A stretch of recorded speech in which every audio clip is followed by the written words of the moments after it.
एक बार मुझसे एक क्लाइंट सवाल पूछ रहे थे, और विनय जी, रियल एस्टेट का मार्केट कैसा चल रहा है और क्या क्या चीज़ें चल रही हैं मार्केट में। आप लोग बहुत अपने प्रॉपर्टीज़ को मार्केट करते हो, अच्छे तरीके से आप अपनी प्रॉपर्टीज़ को लिस्ट करते हो, शोकेस करते हो, तो भविष्य किस तरफ जा रहा है। तो मैंने उनसे कहा, मैं अक्सर इन चीज़ों को बहुत कई बार जब बहुत अच्छे पढ़े लिखे लोग या टेक्नोलॉजिकल ड्रिवन लोग या टेक्निकल लोग मिलते हैं, जो लोग टेक्निकल ओरिएंटेड हैं या उनको पता है मार्केट में क्या चल रहा है, फ्यूचर में क्या हो सकता है, तो कई बार एक हेल्दी कॉन्वर्सेशन होती है। कई बार इस डिस्कशन में मैं कई बार उनसे डिस्कस करता हूँ कि रियल एस्टेट का मार्केट कहाँ जाएगा, फ्यूचर रियल एस्टेट का मार्केट कैसा होगा और कितना आसान हो जाएगा प्रॉपर्टीज़ को सर्च करना, रजिस्ट्री करवाना या फिर प्रॉपर्टी को मार्केट करना, या फिर कितना इजी हो जाएगा कि एक सेलर और बायर बहुत आसानी से कनेक्ट कर सके।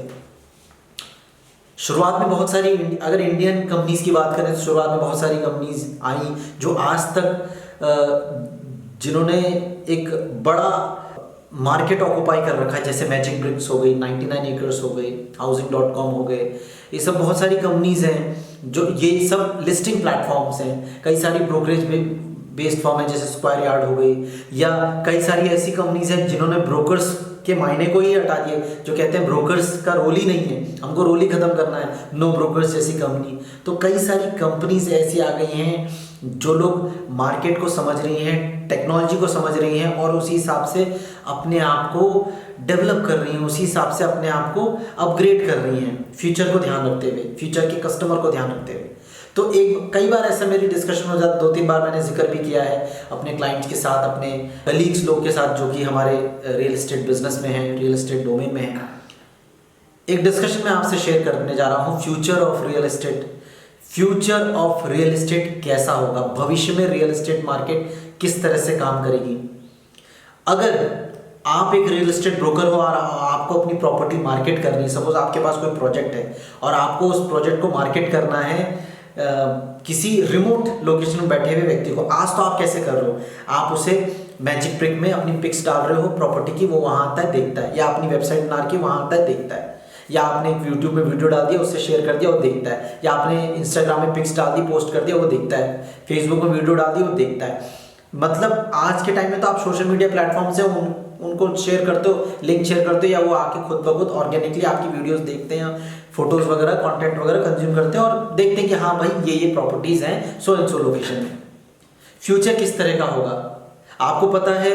सोशल मीडिया का one of the biggest giant Facebook, mark Zuckerberg किस टेक्नोलॉजी में काम कर रहे हैं, मेटावर्स में काम कर रहे हैं। फ्यूचर किस तरह का होगा, आप सपोज इस शहर में बैठे हुए हो, आप सपोज दिल्ली में बैठे हो, आपको बैंगलोर के किसी क्लाइंट को सर्व करना है और आपके पास दिल्ली का प्रोजेक्ट है, और बैंगलोर का जो क्लाइंट है उसके पास ओकुलस पड़ा हुआ है, क्योंकि फ्यूचर में ऐसी होगा, या तो ओकुलस आएंगे, सबके घर में ओकुलस होंगे, या छोटे छोटे आई लेंस आ जाएंगे कि आप बैठे बैठे आप दुनिया घूम सकते हो, या आप वर्चुअली ट्रैवल कर सकते हो, देख सकते हो, आपको किसी सिटी में जाना है आप वर्चुअली पहुंच सकते हो। फ्यूचर ऐसा होगा तो आप उस क्लाइंट को बैठे बैठे दिल्ली में अपने प्रोजेक्ट का टूर करा दोगे। ये रियलिटी होने वाली है, आज नहीं, 2 साल बाद नहीं, 5 साल बाद नहीं, पर 10 साल बाद आप 100%, 200%, मार्क माय वर्ड्स, आज की तारीख आप नोट कर लीजिए और आप ये कहोगे कि विनय सजवान ने जो चीज़ कही थी वो रियलिटी होगी, 100% रियलिटी होगी।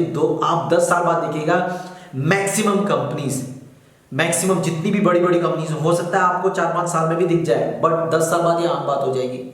आपको मैक्सिमम कंपनीज, मैक्सिमम ब्रोकर्स इस तरह से प्रोजेक्ट शोकेस करते हुए दिखेंगे और इससे काम आसान होगा, बहुत आसान होगा। लोग, सेलर्स और बायर्स इजीली आपस में कनेक्ट कर पाएंगे, इजीली आपस में एक दूसरे से कनेक्ट कर पाएंगे, चीज़ें आसान हो जाएंगी। रजिस्ट्री आपके शहर में, आप जिस शहर में बिलोंग करते हैं, जिस टाउन से बिलोंग करते हैं, आज वहाँ रजिस्ट्री हो रही है, पर ये नहीं पता प्लॉट कौन सा है।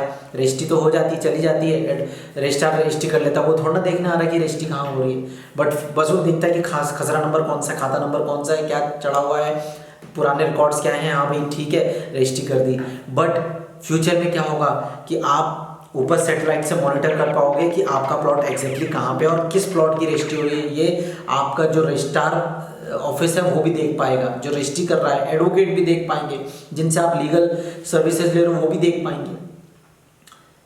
अभी तक तो क्या है कि आपके जैसे हमारे शहर में तो आप बंदोबस्त ऑफिस होते हैं या तहसील होती है जहाँ पे रिकॉर्ड्स वगैरह होते हैं। आपके यहाँ क्या किस तरह का सिस्टम है, आप कमेंट करके बता सकते हैं। आपके यहाँ तहसील होती होगी, बंदोबस्त ऑफिस होते होंगे जहाँ पे रिकॉर्ड्स होते हैं, पटवारी पे रिकॉर्ड्स होते हैं कि हाँ भाई ये प्रॉपर्टीज़ हैं, ये चेन है, ये पहले इस पे थी, आज ये ज़मीन इसकी है, और आपको वहाँ से रिकॉर्ड निकालना पड़ता है। धीरे धीरे करके अब चीज़ें ऑनलाइन हो रही हैं, बट फ्यूचर में इतनी क्लैरिटी होगी कि एक रजिस्ट्री 2-3 बार नहीं हो पाएगी, एक रजिस्ट्री एक ही बार होगी। कैसे?